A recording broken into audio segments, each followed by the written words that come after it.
run briefly through my code by screen recording. I'm just going to go off this checklist at the bottom of the Project 2 MD document here. So basically you can see here that I have all my files. I have the entity files, the game files, the map files, and my txt files that my load functions read from, and my results file that my play game function at the end outputs to. So in terms of loading components, I have a game driver that calls all my load functions, but in my game.cpp, I have all my load functions. Or I can show you through my header file. I have all my load functions. I take in a file name and put all the file information into vectors. In terms of selecting characters, I run that through my game driver, and it's basically pretty much the same code as the homework 7 assignment we did. In terms of combat, I have that in my game file as well, and that basically it's just a do while loop and a lot of if statements for the elemental weaknesses and stuff, as you can see here. In terms of moving on the map by rolling a die, I use a ran function.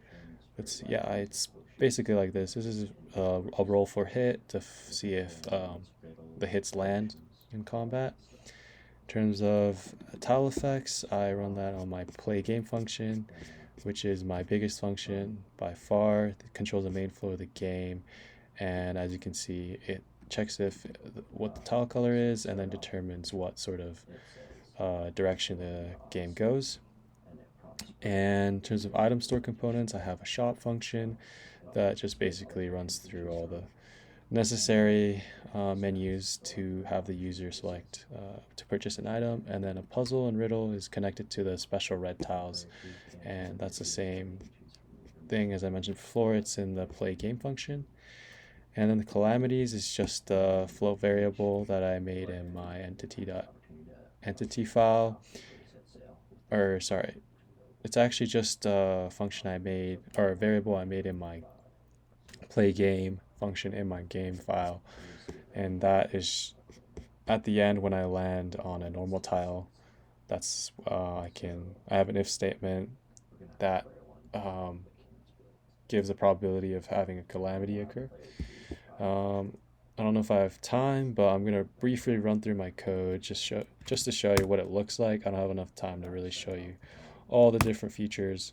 So this is what my character selection looks like, and here's the item shop. I can buy Bow of Odysseus if I have enough money. If I don't, it says not enough gold. Leave shop. Obviously, if you've noticed, I'm switching between players here.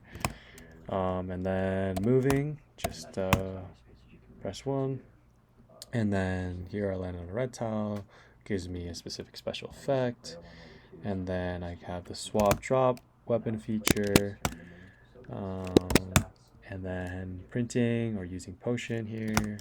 I want to use a lesser health potion, I can do that, and then printing player stats, that prints player stats. 5 quits the game, and at the end it all prints it into this results.txt here, and that's basically my game. Super brief run through of what kind of the shape of my code looks like.